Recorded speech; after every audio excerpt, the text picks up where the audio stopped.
1 Kings 4:29 to 31. God made Solomon very wise.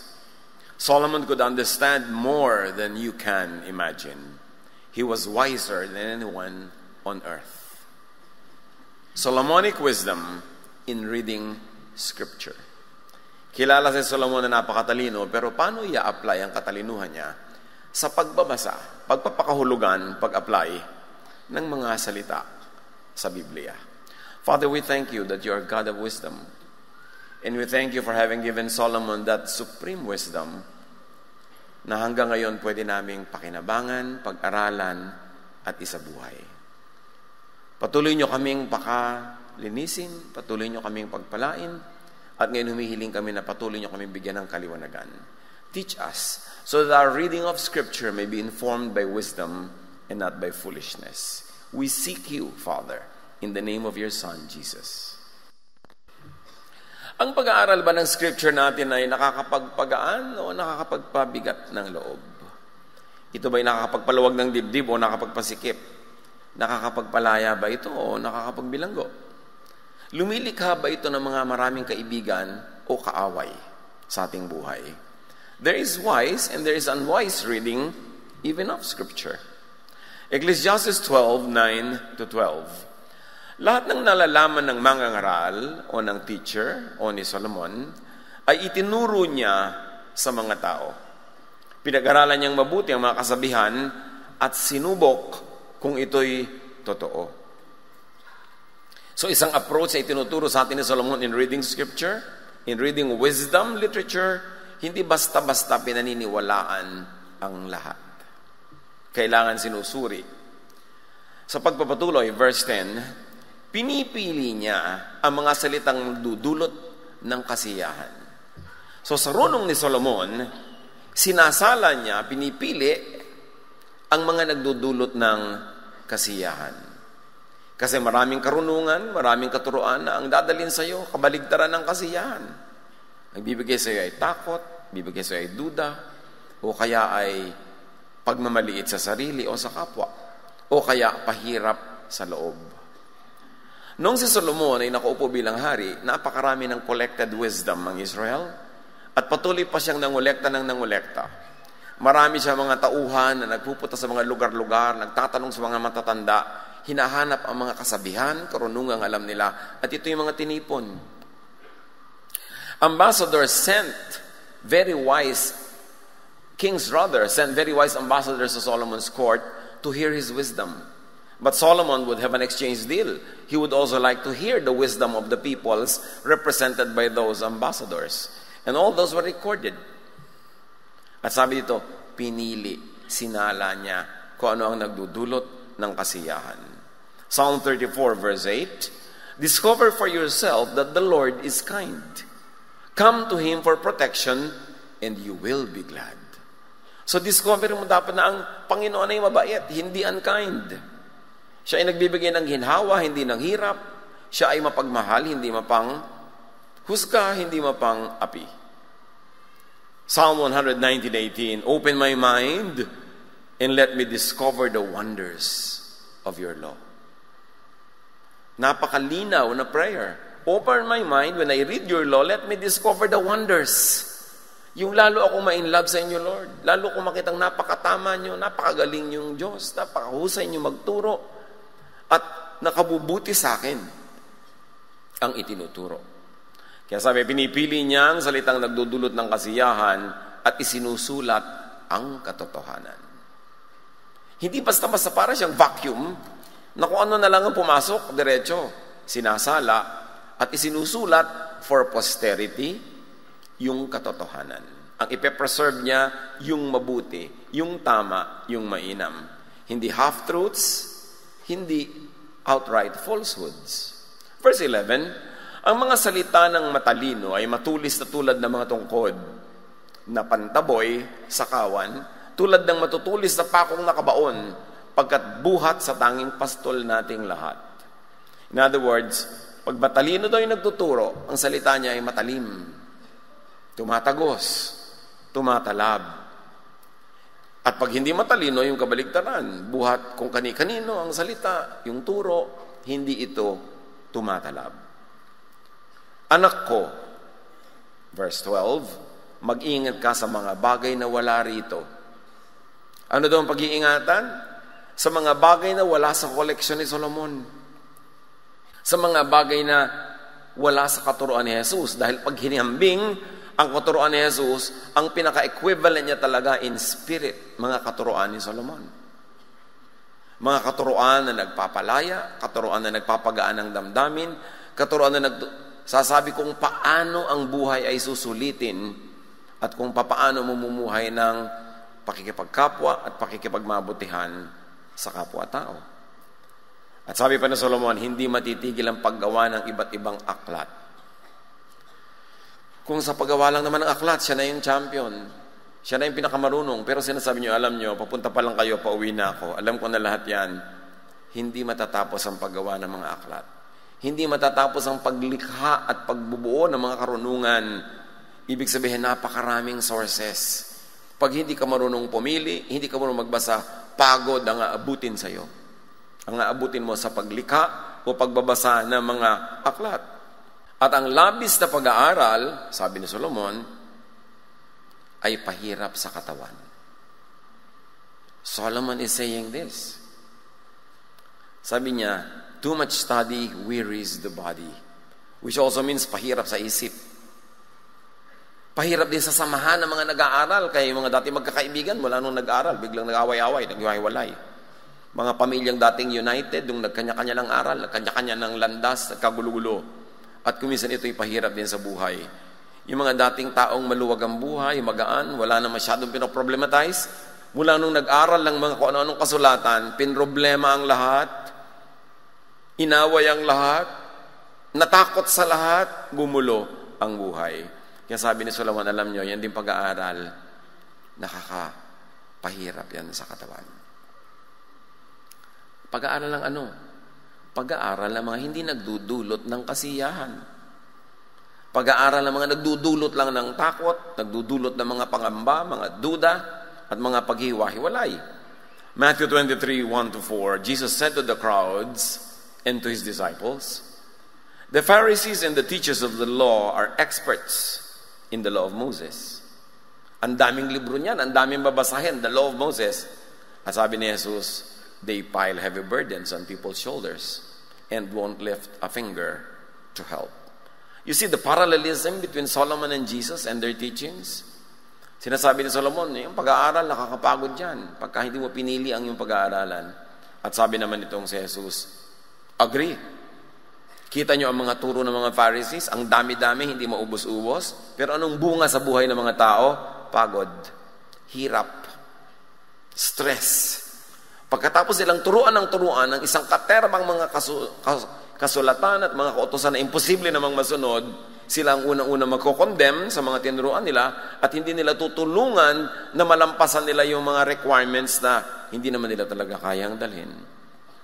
Ecclesiastes 12:9, the teacher was very wise. He used wisdom to teach the people. He was not using foolishness. He was using wisdom. Why was this being said? Because there were many teachers who were using foolishness. Hindi naman talaga maalam, hindi marunong, hindi bihasa, hindi sanay, tapos magtuturo. Siyempre, kung ano lang ang lalim ng isip mo, doon ka lang pwedeng humukay ng pwedeng ituro. Kung ano lang ang lawak ng sarili mong isip, yun lang ang pwedeng marating ng iyong pagtuturo. Marating ng iyong interpretation and application. Paano kung napakalimitado ng isip na yon? Tapos pagkukuhanan ng mga katuroang maraming nakatunganga para kainin yung katuroan na yon, napapahamak sila.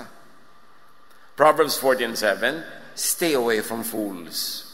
There is nothing they can teach you. Pity people whose king or prophet is ignorant. Pity students whose teachers have no deep understanding of things. Kawawa ang mga nag-aaral sa paanan ng mga nangangaral na napakalimitado ng alam, ng kasanayan, ng pagkabihasa, ng exposure, ng training. Because you cannot give what you do not have. It is only what you have between your two ears that can come out of your mouth.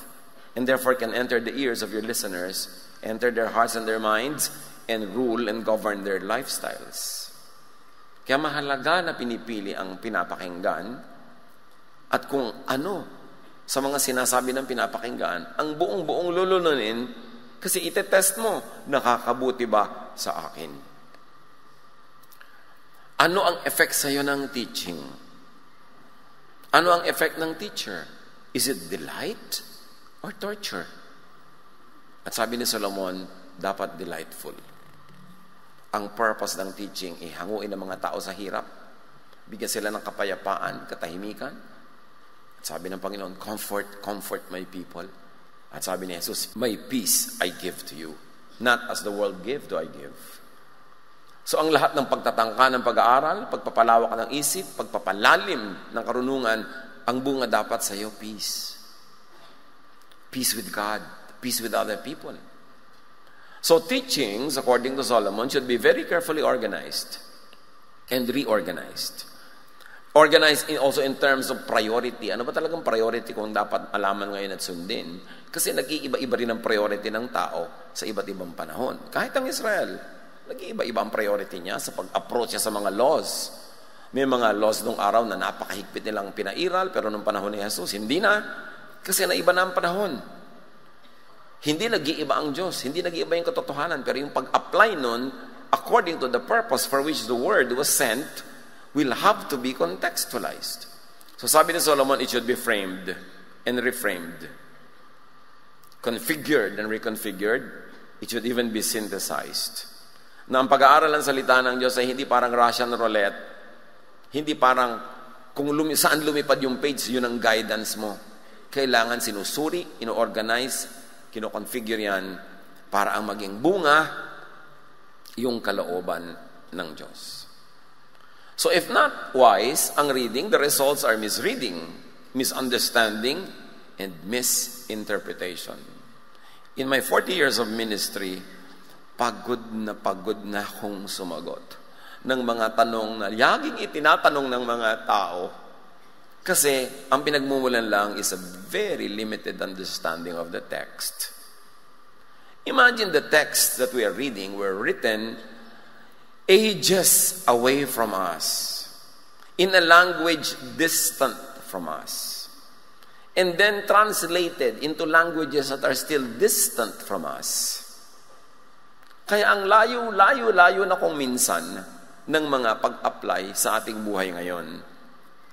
And usually people will see a verse, read it in English or in Tagalog, and limit themselves to that meaning in the English language and then make all kinds of applications in their lives already.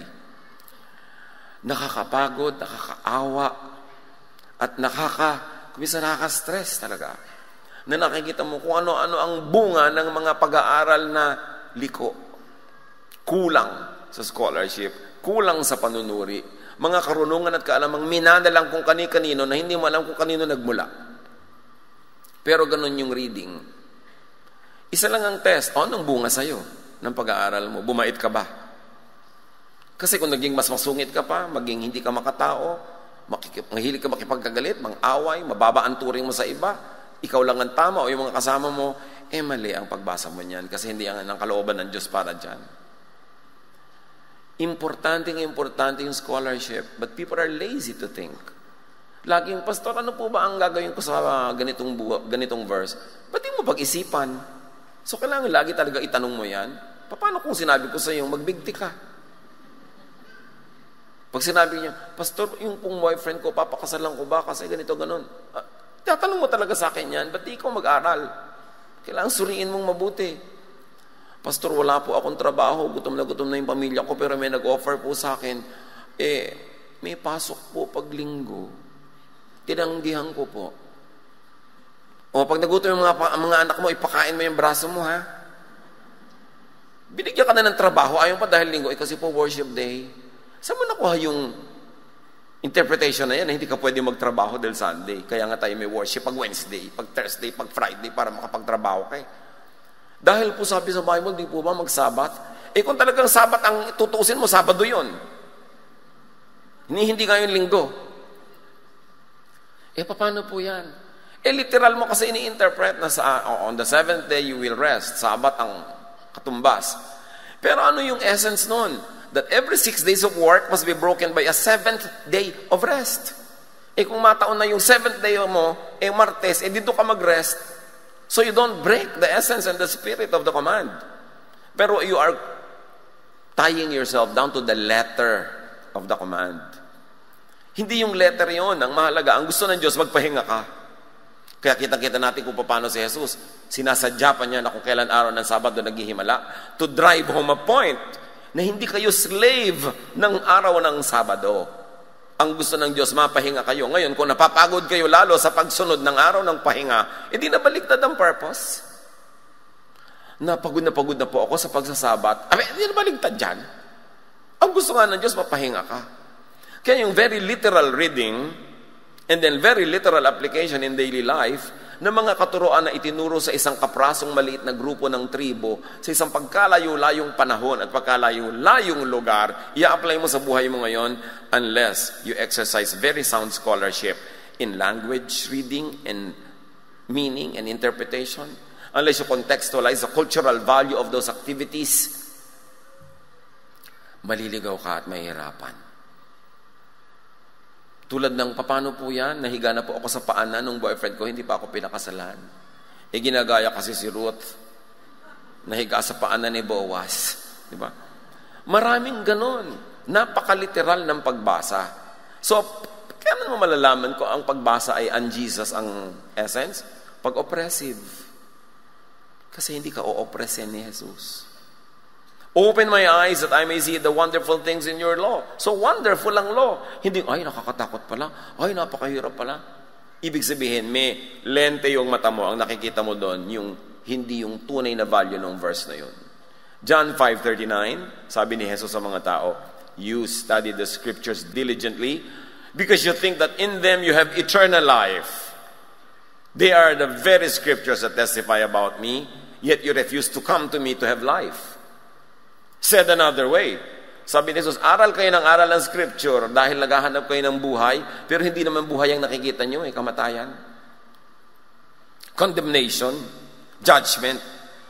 Kasi kababasa nyo, nalalampasan nyo ako, hindi ako ang nakikita ninyo. Sari-sari ang nakikita nyo dyan. Kung sino-sino sinusundan nyo. Kung sino-sino ang pinupuon nyo, hindi ako. So you don't find life. Sabi ni Jesus, aral kayo ng aral, pero hindi nyo pa rin naiintindihan ng scripture. At ang natatagpuan nyo, kamatayan. Kaya ang hilig nyo magbatuhan, ang hilig nyo magpatayan, ang hilig nyo mag-condemn sa isa't isa, mali ang framing ninyo ng mga binabasa nyo. Pinapalupit kayo, imbes pinapabait. Luke 24:25-27, He said to them, how foolish you are, how slow to believe all the prophets have spoken. And He was speaking to the leaders of the nation. Aral kayo ng aral, basa kayo ng basa, pero iba ang nakikita ninyo. Sayang. Did not the Messiah have to suffer these things and then enter His glory? And beginning with Moses and all the prophets, He explained to them what was said in all the scriptures concerning Himself. 1,000 taon na nila pinag-aaralan yung scripture nila, hindi pa pala nila naintindihan. Kaya kailangan pang ulitin lahat ni Jesus at ipaliwanag. At sa katunayan nga, di pa rin naintindihan ng napakarami, pinatay pa nila si Jesus. So hindi ko mo basa ng basa, hindi ko mo interpret ng interpret, tama na agad. Ecclesiastes 12:10, balikan si Solomon, the teacher tried very hard to find the right words, and he wrote the teachings that are true and dependable. So may mga things pala na hindi true at hindi dependable. Mayroong teachings na untrue and untruthful per se. Kailangan i-contextualize mo para lumabas yung meaning. May mga teachings na untrue pag misread, misinterpreted, and misapplied. So what is really needed is contextualization. 1970s pa, marami ng mga Bible scholars na nagpo-push ng contextualization. Hanggang ngayon, it has never made a dent. Simply said, what is contextualization? It is, ano ba ang ibig sabihin ng verse na yan nung kauna-unahan in the original time and place na yan ay binigkas? Ano ba ang kahulugan niyan sa mga original na nagsalita at original na karinig? So, dapat ngayon, kung i-apply mo yan sa buhay mo, faithful ka doon sa context. Faithful ka sa original reason why it was said. Halimbawa, pagka sinabing, if a woman is caught in adultery, she stone her to death. Yun ang literal. Pero literal, ililipat mo ngayon, pagka may kapitbahay mo na adulterous, babatuhin mo hanggang mamatay. What was the context? Noong Israel ay konti-konti pa lang, ang konti-konti ng tribo nila, kailangan sila mag-survive against wild animals, against the elements, and against many political enemies. Hindi pwedeng maging disunited yung small tribe. Hindi pwede. Kasi konting pag-aaway-away ng mga magkakapitbahay, hihina ang buong tribo at maaaring matalo silang lahat. At isa sa mga pinakamalaking pwedeng pagkaguluhan, pagka ang isang babae o lalaki ay nagkaroon ng sexual relations with a person not his or her spouse. Magkakaselosan, mag-aaway-away ang mga pamilya, baka mag-ubusan. Kaya ginawa nilang napaka-stricto ng rule about that to preserve the security of the entire tribe. Not only that, the entire well-being of Israel was tied down to real estate. Napakahalaga sa kanila ng lupa. Kaya pag binasa niyo yung Old Testament, puro tungkol sa lupa. Ito ang balon na hinukay ng aming ninuno, therefore amin ang lupa. Ito ang kuweba na binili ni Abraham, paglilibingan ng kanyang asawa, therefore amin ang aming lupa. It's all about lupa. Ang isang babae ngayon na nakipagrelasyon sa isang lalaking hindi niya asawa, tapos manganganak siya, na akala ng kanyang asawa ay anak niya yun, kung yun ang magmana ng lupain, ibang dugo na pala. So may kinalaman pa rin sa lupa. Ang tanong, Pastor, paano po pag nangalo niya ako na yung boyfriend kayo, walang kalupa-lupa? Safe na po ba yun? Yan ang tanong ng contextualization. Di ba? Ano ang kahulugan ngayon sa tribu natin pagka ang isang babae nag-commit ng marital infidelity? Merited pa ba na batuhin siya to death dahil nanganganib ang buo nating bansa dahil sa ginawa niya? Yun ang context. Na pag mag-a-apply ka, titingnan mo yung nung araw ang kahulugan ng batas na yan, anong gusto nila i-preserve. Tapos, may ipine-preserve pa ba tayong ganun ngayon? At yung pa ba ang paraan ng pag-preserve or sa civilization found other ways to preserve unity in the community? Kaya tamo nung panahon ni Jesus, hindi na niya ipinabato yung babae. Isa sa mga dahilan, nung panahon na yun, napakalinaw na ng boundaries ng Israel. Isa na siyang matibay na bansa. Lahat ng mga muhon nila nasa pwesto na hindi na kayang lituhin yun ng isang pangangalo niya, ng isang babae. Complicated. Pero gusto kong magkaroon tayo man lang ng kaunting silip sa complication so hindi overly simplistic ang pagbabasa. Lalong-lalo kung nagbabasa ka ng translation. Are you reading original Hebrew? Sino nagbabasa dito ng Hebrew? Wala. O ano binabasa natin? Ingles o Tagalog? Nagaling sa iba-ibang salin. Sa pagsasalin na lang, every translation is an interpretation. Dahil hindi naman exact yung correspondence sa mga words. When you read in the English Bible yung word na love, ang pinanggalingan niya sa Greek ay pwedeng tatlo. Agape, di ba? Phileo, or eros. Iba-ibang love yun. Love ng God, love ng magkakapatid, at love ng magkasintahan na may kasamang sexual activity, yung eros. Pero pag in English mo yan, love na lang. Kasi limited ang English language. So, ano ngayon ang binabasa mo? Tapos lalaban ka ng patayan dahil sa binabasa mo, yun pala, isa lang yun sa mga possible readings. Kaya dapat nagbabasa ka ng maraming interpretations, maraming versions, hindi lang isa. Do not be overly loyal to one version. Dahil ikukulong mo ang isip mo doon sa ginawang policy ng mga nag-translate niyan, how they translated things. Now, don't throw away your translations, but read more para mas malaki ang possibility na makita mo yung buong gustong sabihin ng original language. Contextualization is important. What did it mean to them? Nung araw, yung mga ibang verses are very harsh because it is meant to preserve the community. Pero ngayon, sa ating community, pag pinractice mo yung harshness na yon, instead of preserving the community, you will divide the community. So what is the contextual purpose of the verse? To preserve the unity of the group. Kung ang pag-apply mo ngayon yan, hindi unity ang mangyayari, kundi division, binaligtad mo yung contextual value ng verse.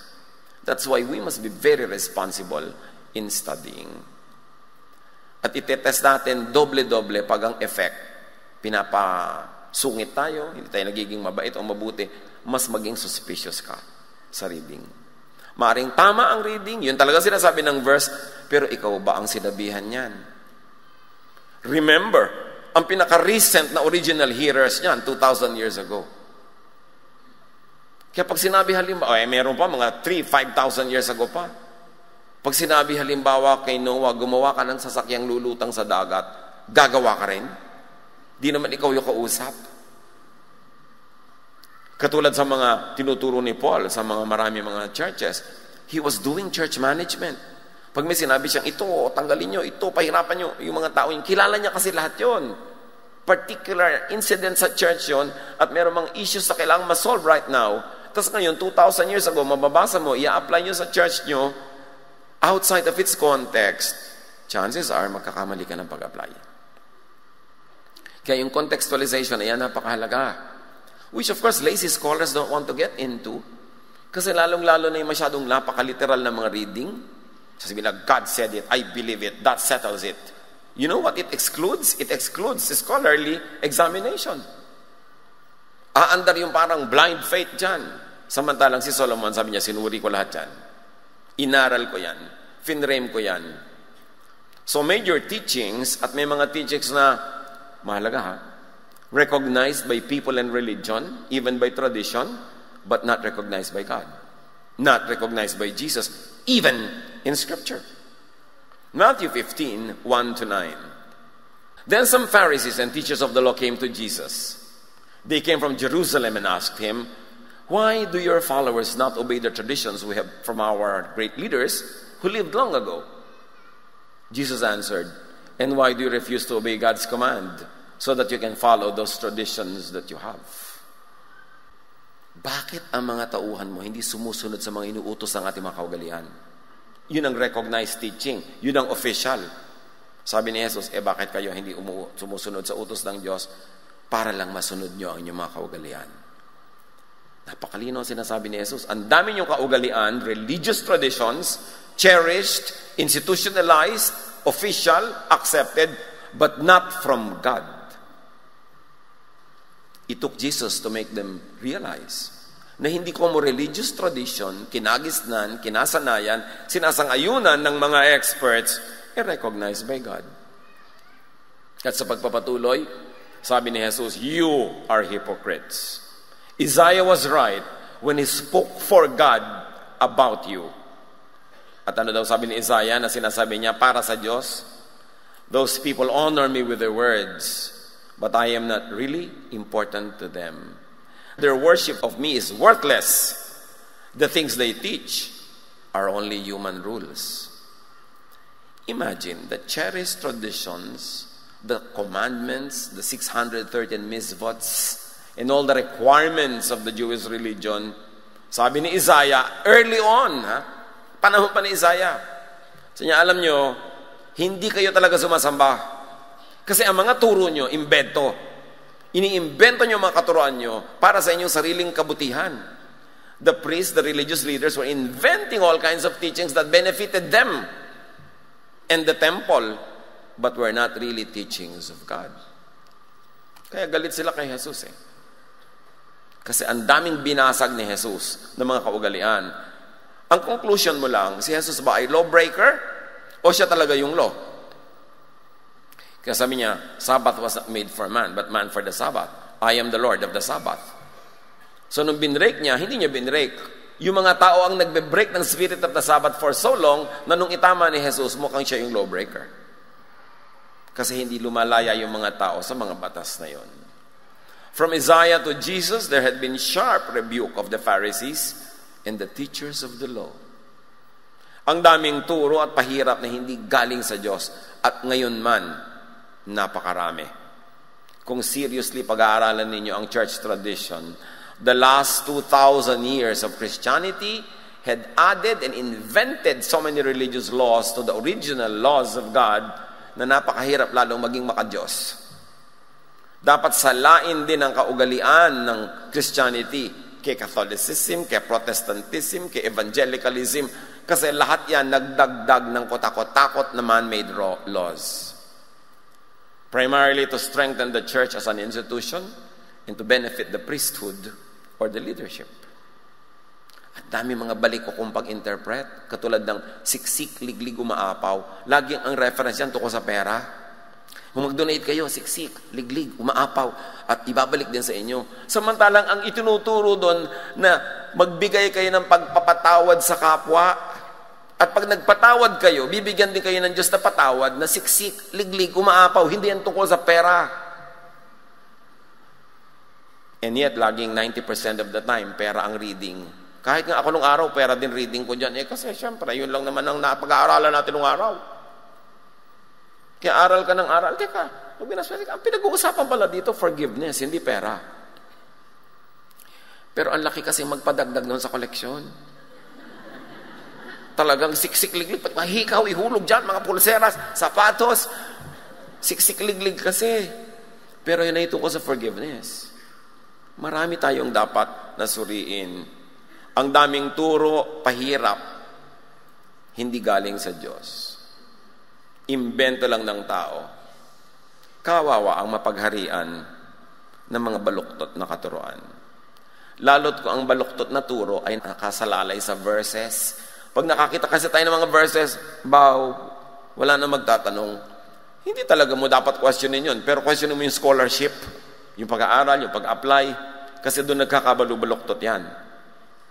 Sila ang tinutukoy sa John 10:10. A thief comes only to rob, kill, and destroy. I came that everyone would have life and have it in its fullest. Diba? Solomon ang Jesus teaching. Ang gusto ko sa inyo, full life. Sabi rin ni Solomon, enjoy life. Hindi puro pahirap. Sabi niya, alam niyo yung mga magnanakaw at tinutukoy niya, mga teachers. They rob, they kill, they destroy. Ninanakaw nila yung saya, yung katahimikan ng loob. Kasama na rin yung mga pondo. Kaya sabi ganoon, kailangan mag-ingat kayo. Ecclesiastes 12:11, sa pagbabalik ay Solomon. Words from the wise are like sharp goads. When these sayings are written down and saved, they can be used to guide people. Just as a shepherd uses a sharp stick to make his sheep go the right way. So this happens, meaning the guiding of the people, only if the teacher is wise. Only if the teaching is of the wise. Because if not wise, if foolish, the teacher could misguide. Could make the sheep go the wrong way and could hurt the sheep. Ang mga sheep naman katatamad mag-aral Lahat itinatanong. Lahat gusto formula mo ibibigay ang sagot. Every time that an answer is given to you from Scripture, it's already an interpretation of it. So dapat you are the primary interpreter of Scripture for your own life. Hindi mo iaasa sa iba. Kasi paano kung ano na lang ang mga pagsasabihin nila. Alam nyo, sa tagal ng inyong pastor sa ministry, 40 years. 42 pa lang kasi ako nagsimula, nung 2 years old. 40. Ang pinaka nagpapalungkot sa akin, yung makakita ng mga taong very eager to obey God, very eager to be godly, tas dusang-dusa sila, not because galing sa Diyos yun, kasi galing sa teacher. Yung ang kalsada ay pagkalapad-lapad, doon lang sila naglalakad sa puting guhit sa gitna, kasi yun ang sinabi ng teacher. Ang dami pa nilang pwedeng lakaran, puntahan, sayawan, gulungan, bawal na. Pero hindi Diyos ang nagbabawal. Yun lang sekta. Yun lang reading. Yun lang interpretation. This is really what saddens me. Nakakalungkot na napaka-well-meaning ng mga tao, tapos they are being robbed. They are being deprived of the many joys of life because of exaggerated Phariseeism. Exaggerated conservatism na bawal sumaya. Na magagalit lagi ang Diyos. Na lagi na lamang na merong guilt. Ang hirap dali ng guilt sa buhay. Kaya ang tinuro ni Jesus, forgiveness Sige, abutin nyo, hindi maabot, forgiven kayo. Para na lang matahimik kayo, hindi kayo guilty. And yet many people, the more religious they get, the more guilty they become. Dahil sa teaching, dahil sa teacher. Matthew 23:15, kaya ang sabi ni Jesus tungkol sa ganito mga guro, it will be bad for you, teachers of the law, and you, Pharisees. You are hypocrites. You travel across the seas and across different countries to find one person who will follow your ways. When you find that person, you make him worse than you are. And you are so bad that you belong in hell. Words ni Jesus. Sabi niya, you travel over land and sea to win a single convert. And when you have done so, you make him twice as much a son of hell as you are. Sabi ko, kawawa ang dapuan nyo, pamisyon-misyon pa kayo, turo kayo ng turo, akyat kayo ng akyat ng mga bahay, kung saan kayo nakakarating, pero ang dapuan nyo, kawawa. Kasi gagawin nyo lang silang parang anak ng impyerno. Ibig sabihin, laging guilty, laging mahirap ang loob, laging nagja-judge ng iba, laging nagtatago, laging nagbabalat kayo, mabuti pa, wag nyo na lang silang turuan. And sometimes that's how we feel when we look at mga kumisan, mga karakaratola ng mga religious works sa iba-ibang lugar. Ay, nakarating na sila dito. Parang gusto mo sabihin, ay salamat, dala-dala naman nila yung Bible, nakarating din. Pero naku, dala din nila yung mga doktrina nila na magpapahirap lang sa mga tao. Mixed feelings ang mararamdaman mo. At yung mga dinadapuan nila na yun, hindi na yun makikikamag-anak, hindi na yun makikipagkaibigan sa mga dati na kamag-anak, hindi na yun dadalo sa kasal ng mga pinsan nila kahit magkakaibigan silang matalik mula pagkabata. Hindi na sila pupunta sa mga libing ng mga lola-lola nila dahil merong religious value yung mga ritual. Inilalayo sila sa kapwa, sa kamag-anak, sa mga mahal sa buhay, in the name of God. Itanong nyo kay Jesus kung ganun din ang ituturo niya. Kaya sabi niya, napapahamak ang nakikinig sa inyo. Ecclesiastes 12:12, so son, study these sayings, but be careful about other teachings. Other meaning outside of the Solomonic wisdom, outside of what is the Jesus or Jesusness teaching, because those two teachings agree on so many things. Pag kinumpara nyo yung buong Old Testament, hahanap kayo ng equivalent ni Jesus, si Solomon talaga. John 1:14, the Word became a human being and lived here with us. Meaning the idea about God, the wisdom, this is Jesus in person. First, Jesus, the idea, the Word became a person, lived with us. We saw His true glory, the glory of the only Son of the Father. It means nobody else can be called Son of the Father in terms of teaching, in terms of idea, in terms of philosophy, in terms of doctrine. Yung iba, kakaiba, hindi sila ang Son. There's only one. And that Son of God is Jesus. From Him, from Jesus, not from others, all the kindness and all the truth of God have come down to us. Ibig sabihin, before Him, wala pa yung tunay na kindness and truth of God. At sa katagal-tagalan ng religion na hindi na ipapakilala ng tama ang Ama, hindi na ipapakilala ang kanyang tunay na kabutihan, ang tunay niyang kadakilaan, ipinadala si Jesus para once for all and finally, maipakilala na ang Ama ang tunay niyang sarili through His only true Son, Jesus.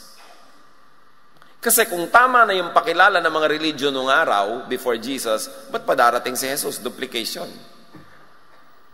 It means na hindi masaya ang Ama sa mga katuruan na umiiral, kinailangang ipadalang anak para ituwid ang liko, liwanagan ng madilim, itama ang mali. Kaya pinatay si Jesus kasi ayaw nila nung tama, nung tuwid at maliwanag. Verse 12, yet some people accepted Him, meaning Jesus, and the idea of Jesusness, and put their faith in Him, so He gave them the right to be the children of God. And basing it on the Solomonic wisdom, these are the children of delight. Dahil para sa Kanya, the true words of God are delightful. So pag nanalig ka sa paraan ni Jesus versus the paraan ng Pharisees, paraan ng iba, doon ka lang magiging anak ng Diyos. Meaning you will enjoy your inheritance of peace, of love, of kindness, of serenity, even of prosperity. People are always writing books, sabi ni Solomon, and too much study will make you very tired. From a scholar to say that, we should believe it. Too much study of the wrong things will only make you tired. So you will know what is wrong, it makes you tired. And it makes you tiring. Pagka ang laman ng utak natin ay hindi sang-ayon sa tunay na kalooban ng Diyos. People daw, kung sino-sino, kahit sino, and these books are mga kung ano, mga guni-guni, ang dami niyan.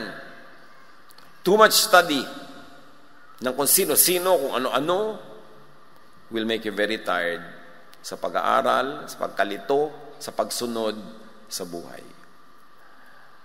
Salamat, mahilig tayo sa salita ng Diyos, kaya nga tayo lahat magkakasama. Mahilig tayo mag-aral, pero applyan natin ang Solomonic filter. Wise study and teachings, that which is wise will not make you very tired or tiring. It will not choke or oppress or enslave you. It will not make your life needlessly hard than it already was.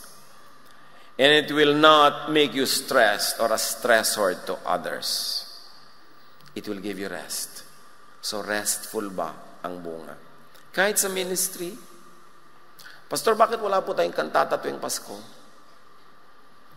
Alam mo ba yung kantata? Kung gaano kahirap gawin ng mga choir? Kapapractice nila, lagi may late, nagkakasamaan na ng loob. Diba, yung laging ganyan. Minsan nag-away-away na sila sa stress ng kantata. Kaya nagkakanta sila para mga anghel na ganyan. Kukurap-kurap. Pero sa likod, nagsasabunutan na yun. Sa dami ng stress, huwag natin istressan ang buhay natin, walang kanta-kantata. Diba? Mag-play na lang tayong tape. Ganun na effect niyan. O one song should be enough. Kasi bakit natin mapahirapan ang buhay natin? Bakit natin i-stressin ang mga sarili natin sa pag-aaral ng salita ng Diyos? Yung mga iba, Pastor, kailangan ko pong umabsent sa isang Sunday, kahit ako Sunday school teacher, kasi yung ninang ko po naglulubha sa Bicol. Sige na, kahit 2 linggo. Para ka makapunta. At pagkatapos niya, ka nag-a-absent ulit. Di ba? Pero yung mga iba talaga hindi ka papa-absentin kahit naghihingalo ang nanay mo kasi God's work is important. Anong klase mga application yun? Hindi ba God's work yung pumunta ka sa mahal mo sa buhay na nahihirapan? Kailangan ba lagi sa loob ng simbahan gawin yung God's work? Again, invento yun ng simbahan. Para hindi ka absent. Kasi iba naman talaga, pag niluwagan mo, lagi nang absent. Kaya kung ano-ano natuloy yung mga policies na gagawin mo, kaya kailangan bantayan natin ang mga sarili natin. And for us to enjoy freedoms, we should be responsible enough.